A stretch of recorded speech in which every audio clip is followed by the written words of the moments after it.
samedi 11 juin 2022 ci Festrail bu Thiès donc di leen jaajëfalaat bu baax si toogaay bi te di leen gërëmaat bu baax a baax comme ni ma ko waxee woon sànq li olof yi di wax naan deretu loos mooy bañu borom te ku ne xam na ne li bopp di jege jege mbagg rek loo saral donc ñun ñii toogaay bi ñu toog mooy toogaay bi ñu war li olof di wax naan yenn kati xel leen dañuy yëpp su fekkee li nga def ci soxla mun nañu jege si mun nañu jege si le temps juste ñu tijji ko am ay ñaan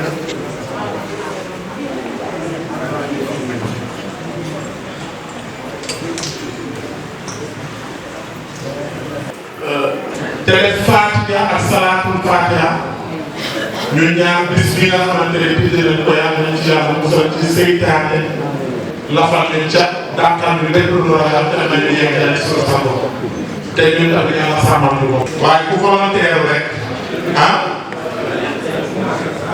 Baye Cheikh ah tonton Mata bi sunu mag tonton bi maam bi kaay maam bi kaay le jeune bi kaay ah day booy bi kaay non booy la ndeysaan ñëpp dañu bëgg nga jiite ñaan gi def salaat Fatiha salaatul Fatiha ñu ñaan. waaw boo nekkee ak sa kilifa da nga koy bàyyi moom loolu doo ko xam naa ni day métti booy war ko al xakim kenn du ñëw du ñëw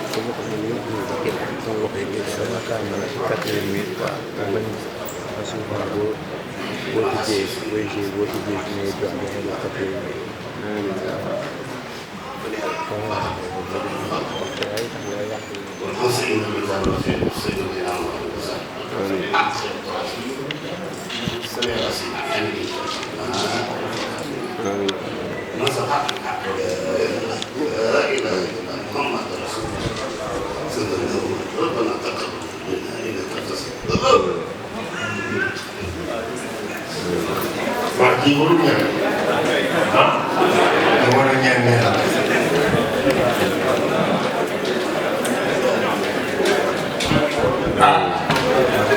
pour wax leen rek ne fi ma taxaw ndigal moo ma fi tax a du man maa jël décision yi mais yéen ñeneen jël décision yi rawatina kilifa yi parce que jot a ñaan ci seen ñaan ci gën le jeune mon ami mon grand-père donc mes hommages yi noonu di wax tamit lu ñu ma wax lu ñu ma signalé léegi Alaaji Samba Ndiaye dafa waroon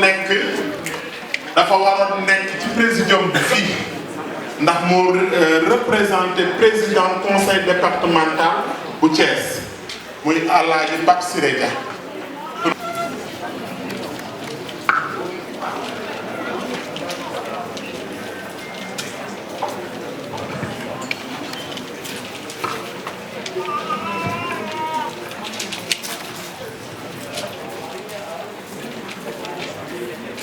moo représenté président conseil départemental bu Thiès muy Alaaji Bak Siré Dia sunu xarit sunu baax sunu nijaay mais mu ne du toog fii di jaxam njabootam du toog fii di jaxam deretam fii lañ toog fii la donc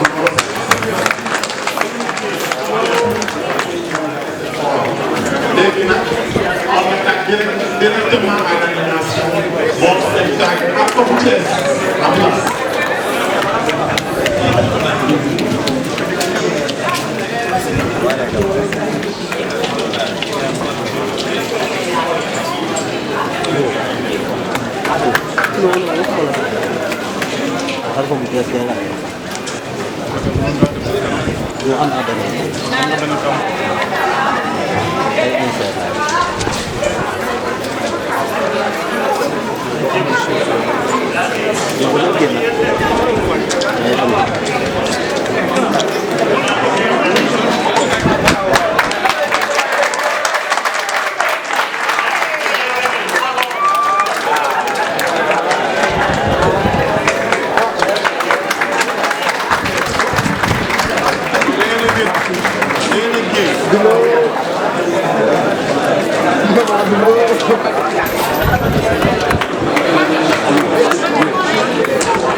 S'il vous plaît, je accueille monsieur le ministre Docteur Ndiaye. Docteur Papa Amadou Ndiaye. muy ministre de l'artisanat ak ci topp donc ñu bëgg ngeen tàccul ñu ko bu baax a baax. Yeah.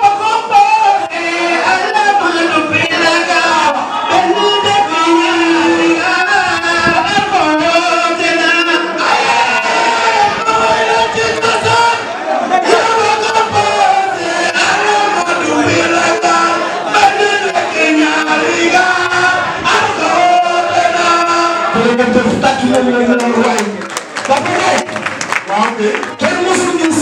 man Diagne bu Thiès Est. teg ci nuyoo bi aussi le directeur du centre culturel régional de Thiès monsieur Mbaye. di nuyu aussi le président Pape Faye. le président national. di nuyu mbooloo président ak bu fi nekk.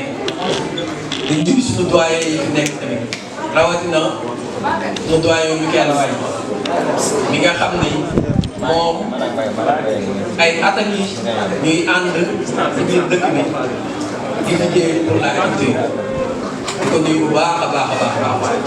fan yooyu yëpp te professeur Tall mi toog tàggat leen ba ñëwaat naa ci ñëwaat ci moom dinañ leen jox ay attestation fii loolu bu ñu ko defee.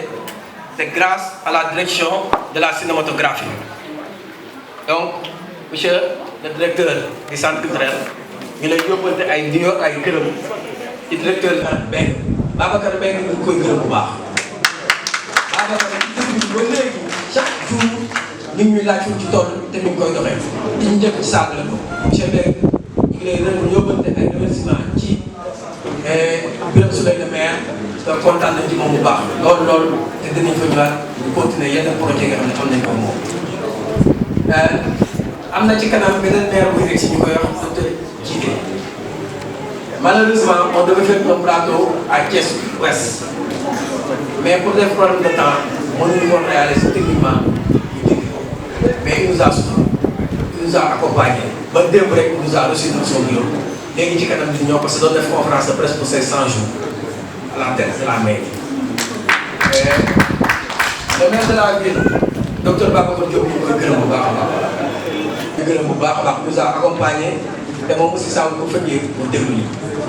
remarque bi ñu def monsieur le maire remarque bi ñu def monsieur le ministre ci équipe bu bees maire yi fi nekk nii mooy fi ñu tollagum ak ñun fi ñu tollagum ak ñun ñu ngi ñuy déglu te ñu ngi ñuy bàyyi xel ñuy ñaan yàlla loolu continuer. bañ a Dakar ci kanam parce que nous avons ensemble des projets yoo xam ne bëgg nañ ko réaliser ñoom ak ñun ku ci nekk ci ñoom bu ñu la rencontré il y a beaucoup de projets sur le plan culturel te ñun dañu cee fekk kon dañu mën a ànd. di gërëm monsieur le maire Pape Amadou monsieur le ministre Pape Amadou Ndiaye.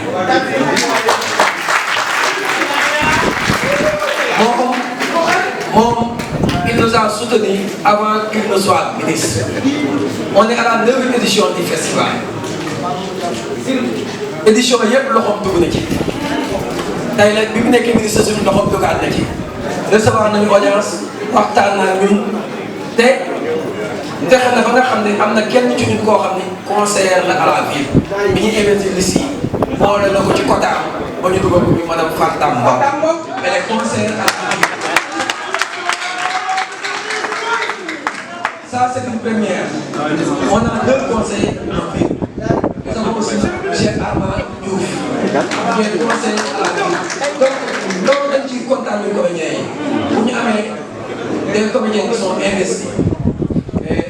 te dinañ ci waxtaan ci ngeen di ñu leen di bàyyi xel ñu leen déglu parce que ñooñu mën nañu doon seen i conseils yi njëkk. donc monsieur le ministre ñu lay gërëm di la sant. commission culturelle bi ngeen bàyyi xel à la ville parce que SDE. Monsieur Armand il a les capacités d'être président de la commission culturelle.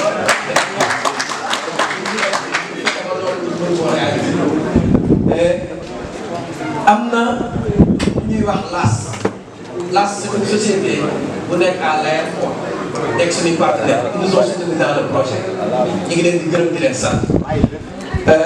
le ministre Yankhoba Diattara il nous a reçus et il nous a soutenus moom aussi ñu koy gërëm di ko sant. Peut-être bala ñoo président délégation ñëw le ministère de la culture fa laa doon commencé ils nous ont toujours soutenu le projet parce que bu ñu fàttee le FESRAI dafa bokk ci agenda culturel national donc le ministère de la culture nous a soutenu le centre forêt par le colonel ils nous ont soutenu dans l'événement le SNES la Croix-Rouge bu ñu yeggee ci 10e édition bi mooy la première édition tey ñu ngi sunu 9e édition Ndiamé Sène dañuy toog sunu taatu garab di ko xalaat di ko waxtaanee tey Ndiamé on a réussi un pari. C'était de faire et nous l'avons réalisé. Et déwén on va lancer la première édition. Et ñaan yàlla nag bu déwénee yàlla may ñu kàttan ba li ñu bëgg yàlla defal ñu ko bu boobaa dañuy ñëw toog foofu ci kanam ci biir nit ñi am ku toog fii sama place di jël kàddu sama tur di wax en tant que président may ñaan yàlla defal ñu ko. Madame le maximum de bruit, c'est grand, c'est noble, éduqué. Donc, Djangé Defas, délégation conseil départemental pour la région de Thiès. Je remercie aussi c'est Nako, monsieur le di nuyu ñëpp avant nga ñëw ci autorité yi fi nekk parce que yëpp ay autorité ñoo fi nekk dama doon féliciter Gilles Dramé. Gilles Dramé, c'est le président de l'Arcos de Thiès et c'est aussi le vice-président national. Je ne voudrais pas l'oublier. Ça y est, je suis président, je suis sans problème. Merci, Gilles. Et je voudrais également profiter de l'occasion pour remercier l'ensemble de l'équipe, tous les organisateurs qui pour qu'on a encore réalisé cette édition-là, ce qui n'était pas évident du tout. Puisque faire un festival de l'Ouyok, moi, tous les partenaires qui l'ont accompagné, qui remercier tous les Thiessois sans exception. Parce que Gilles Dramé n'a pas agi seulement en tant que président de l'Arcos de Thiès, mais il a agi en tant qu'acteur culturel dans cette région de Thiès. Et que de vous connaître, fii mu ne nii mënoo xam kuy Arcos ak ku dul Arcos ñëpp bokk ndey ñoo bokk baay, c'est ça la démocratie. Et c'est comme cela que l'Arcos a toujours fonctionné. Trouvé fi nekk dëgg la, trouvé fi nekk, mais ñëpp nous considérons qu'ils soient alliés ailleurs ou pas, ils sont considérés comme étant membres de cette grande famille théâtrale-là qu'est l'Arcos national. Monsieur le ministre, nous voulons remercier sa présence parce que dafa jëmmal bés bi. Soo mel ni da nga xat sa emploi de temps permettre le sax de def yenn déplacement yi, mais li nga def ni dafa rëy lool ci jóg. Su ma paree ci monsieur le ministre, damay remercier monsieur le maire également di kontaan sa présence parce que lii teewe ko wax dëgg yàlla c'est vrai si jër la et ci yëpp la ñëw et puis sa accompagnement institutionnel dañ koy soxla. ma ñëw ci le doyen Michael Baye.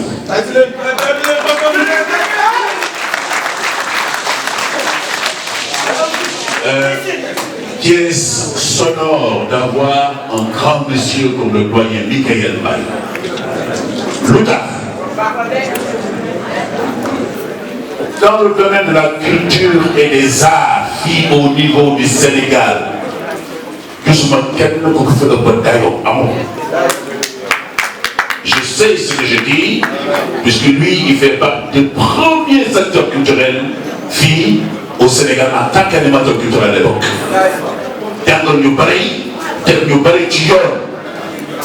Et je peux dire que c'est grâce à son expertise, à sa vision, qu'il est devenu le coordonnateur de GPI, Global Peace Prosperity and Initiative, dont le siège se trouve à New York. nga xamante ni ñoom ñu ñooy takkal raayu ambassadeur de la pays nekk fii ci réew mi ak ci Afrique antenne régionale bi du Sénégal nekk fii si Thiès moom mu jiite ko ak Cheikh Tidiane Mbaye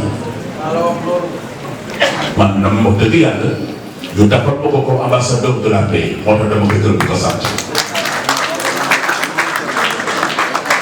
merci beneen bi di nuyu le directeur du centre culturel régional Matar ici présent parce que dañuy teew fii chaque jour que Dieu fait. Il y a tout juste seulement on était là dans cette même salle di célébrer encore Dari Sembène ak Adi Maïmouna fii teew chaque fois qu'il y a activité à Thiès culturellement parlant, artistiquement parlant, il est là présent. Merci monsieur le directeur du centre culturel régional. Di nuyu tous les comédiens. Pape Demba Ndiaye. Waaw merci Pape. Pape Demba Lam. Merci les Pape Demba. jërë ngeen jëf.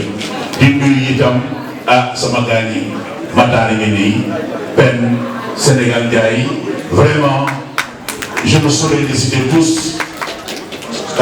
Di nuyu nag su ma nuyoo Cheikh Seck Ndiame Sène Samba Ndiaye Ndeye Sine nuyu naa Thiès yëpp. Parce que est-ce que vous avez remarqué quelque chose? Est-ce que c'est une grande affaire? Et chaque fois qu'on a parlé de grands acteurs du cinéma et du théâtre à Thiès, c'est vrai.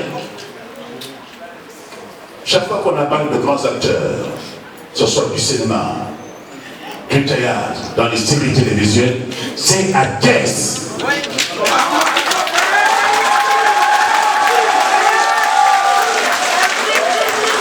Donc, je dis Thiès, c'est la capitale du théâtre sénégalais.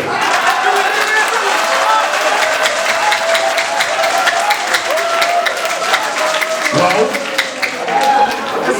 Ku nangu looloo am ku bañ looloo nekk.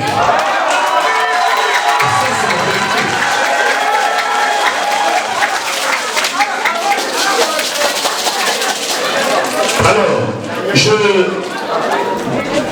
damay nuyu itam président de Marème Niang qui est à travers sa personne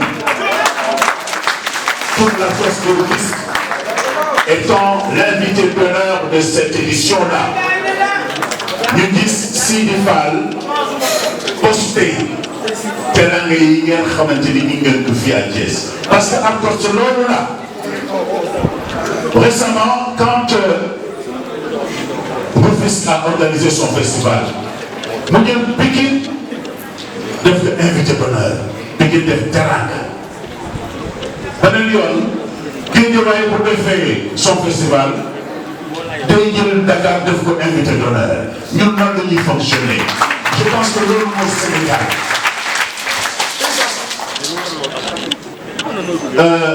Di nuyu Mamadou Diouf maa ngi lay nuyu bu baax Soppe Mbaye Ibrahima maa ngi lay nuyu ñu ngi waaj ñëwagul ci ñun waaye ñu ngi lay waajal.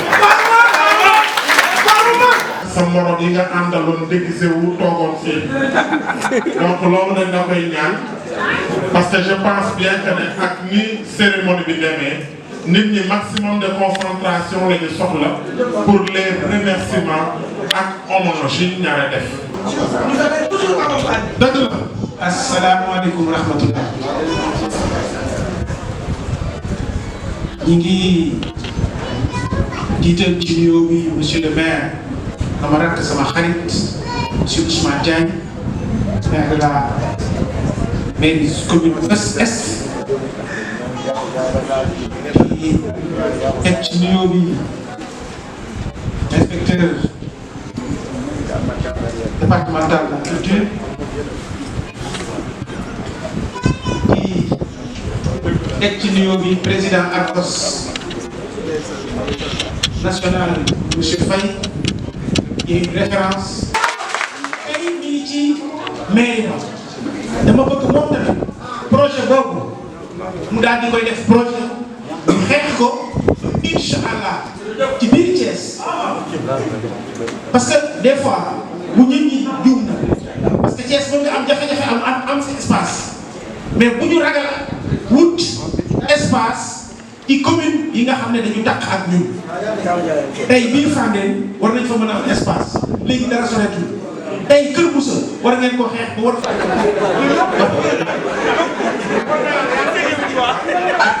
Papa Ndiaye. waaw. monsieur le ministre bari bàyyi mu nekk. waaw monsieur le ministre. ndax monsieur le maire bi. monsieur le maire bi sama frère. monsieur le ministre balaa ngaa fay. waaw ginnaaw prison bi nee na am na foofu kii.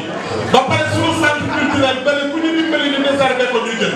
bu ñu amee tracteur nan la abal bu ñu amee élément ay bras nan la abal ñu réservé ñu ko. donc loolu xam naa ne boo ko dégg ndax yaa ngi ci biir bi mais bu ñu amee lu ñu ko réfectionnel tamit dinañ jël muy centre culturel régional bu Thiès xam naa ni Fadam dina la ko gën a wax. donc merci beaucoup monsieur le ministre merci beaucoup. ñu enchaîner ak hommage bi ñu enchaîner ak sunu hommage bi et di sàkkuwaat à ce que loolu mi ngi tàkk clim mi ngi fi mais buñ ko tijjee ak ngelaw bu tàng biy jógee ci biti dañuy tàng clim bi du servir ngelaw li du servir donc juste rek ñu fàttali loolu nday Fadam fàttali ma ministre bi maa ko Papa Ndiaye naam ay ca ñu enchaîner ak hommage bi bu fekkee waa hommage pare nañu ma leen micro bi Papa Ndiaye pare nañu ay ca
Ils sont partis trop vite des plus jeunes aux plus âgés. Les artistes s'en vont après ça pour donner les tas de Dieu. Et lorsqu'on apprend le décès de Madame Koulala, c'est toujours une triste nouvelle. Car inconsciemment, ils font partie de vous, et de nous tous. Ils sont partis soulagés, ils sont partis avec le cœur rempli de joie. Car un jour, ils ont été artistes et fiers de l'être. Chaque jour, chaque moment, ayons une pensée pieuse à eux et sachons que nous sommes leurs héritiers. Et demain, nous partirons en laissant la place à d'autres personnes. Yàlla bu ko sauver leen ci suñu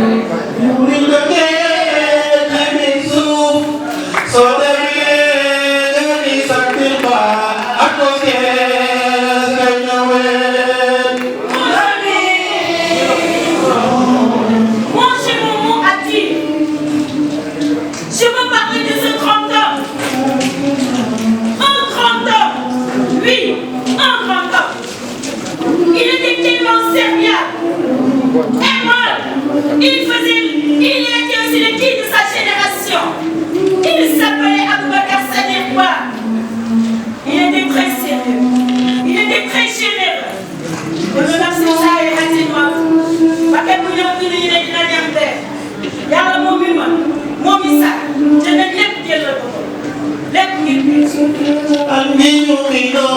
beaucoup.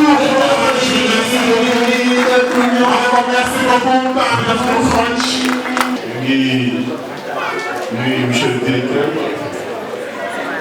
le président de Arcos Thiès, le représentant du maire de la commune de Thiès, mon frère Guidé, les maires et élus locaux qui font que ñuy am mbégte bu mag di teew ci cérémonie officielle bu festival du Rail. Je crois que suñu nekkul woon maire sax xam naa ne maire ki dañoo dab ci loolu mais bu ñu nekkul woon maire sax dinañ ci teew parce que ñun ay Thiessois lañ te artistes yu Thiès yi suñuy mbokk lañ suñuy frère fa nekk suñuy sœur ñoo fa nekk donc lépp loo xamante ni yëkkati nañ ko pour jëmmal Thiès pour animer Thiès pour doxal Thiès ñu war nañ ci dugal suñu loxo donc buy excellent tey bu ñu yàlla defee ñu nekk maire war a mën a gën a jàpp ci liggéey bi surtout que la culture est une compétence décentralisée donc ñu ngi leen di féliciter d'abord pour cette belle organisation parce que je crois que xalaat bi waa Arcos Thiès am ba initier waa théâtre populaire ñu waat ko ci quartier yi loolu defe naa c'est quelque chose d'extrêmement important parce que dans le théâtre c'est pas seulement l'aspect comique qui est le plus important mais le théâtre permet d'éduquer am na message yoo xamante ni ñun parents dañ koy bëgg a inculquer suñuy njaboot des fois pour ñu def ko ci xale yi dafay nekk lu difficile mais à travers le théâtre dañ ko fexe ba comédiens yi dinañu def comédie dinañu reetaanloo nit ñi mais aussi dinañu fexe ba message boobu mu jàll pour que xale yi mën ko jël mën leen ko inculquer loolu c'est extrêmement important. waa li seen les corbeaux ah sama maama ci topp ne taxaw ni waaw man xale yi bu ñëw ñëw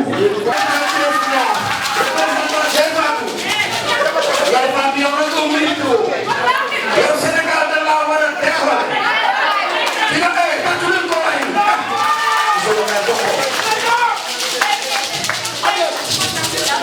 man maay fa Sénégal yaay faatu anen ba ngay jaar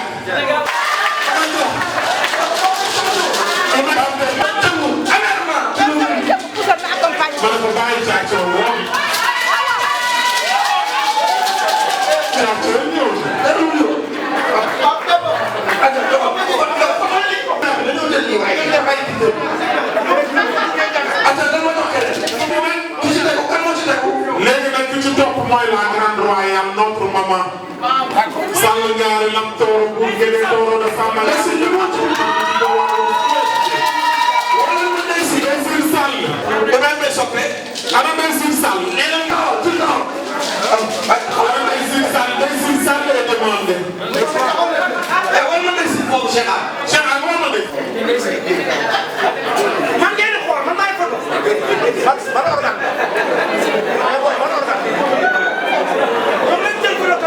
Sall Ngaari Lam Tooro pour Guédé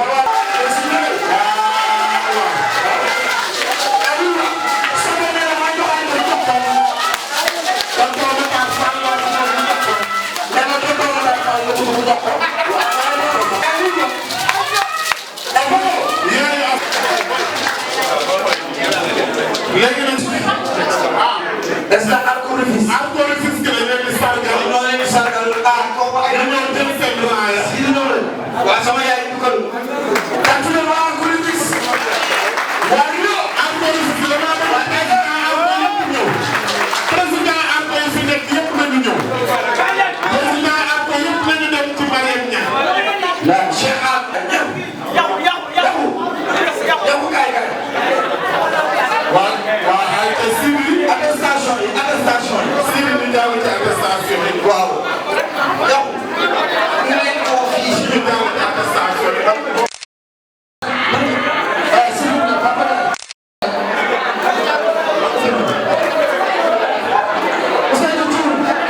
Monsieur Tall, c'est le formateur pendant l'atelier. Assane Tour, s'il vous plaît. Waaw gis nga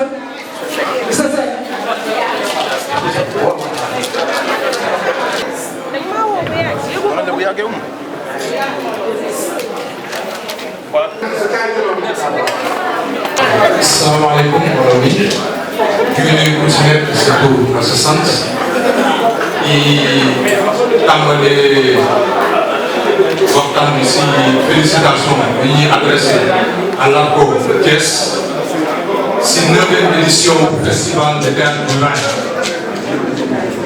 parce que 9e édition bi dafa am lu particulier lu am si programmation bi. ñu déployer ñu def benn panel bu am solo si réussir au Sénégal si panel bi ñu waxtaanee si le professeur Madou Kane nekkoon fa daf waxtaan bu am solo donc faram-fàccee bu bëri si li nga xam ni moom la artistes yi ak acteurs culturels yi war a taxawoo seen environnement parce que chaque jour dañ koy wax Sénégal artiste rek nga gis muy am problème ñu koy cotiser maçon bi sax soo amee problème parfois moo koy réglé boppam donc mu nekk loo xam ni ñaax nañ artistes yi si li ñu war a taxawee pour mën a suñu amee loo xam ni moom moo leen manqué ñu mën ko fajal seen bopp donc loolu am na solo bu baax si justement 9e édition bi ñu def si festival de théâtre du Rail ñu ne tey nag gis nañ fi ARCO dafa réussir